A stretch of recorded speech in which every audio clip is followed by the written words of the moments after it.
Zovem se Jelena, imam 36 godina i živim u Podgorici. Moj život je pun lepih trenutaka, ali osjećam da mi nedostaje onaj jedan, pravi partner.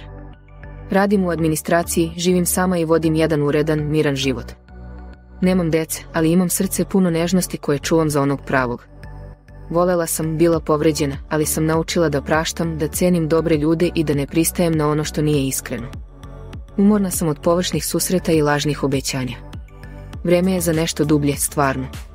Volim umetnost, fotografiju, dugu šetnju uz reku, mirne večere uz vino i muziku iz 80-ih.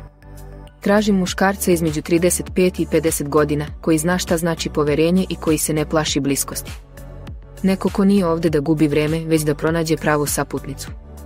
Ne tražim bajku, ali tražim odnos koji će nas oboje ispuniti i motivisati da budemo bolji. Ako voliš žene koje se smeju iskreno, koje veruju u male znakove pažnje i koje su odane kada vole, onda mi piši.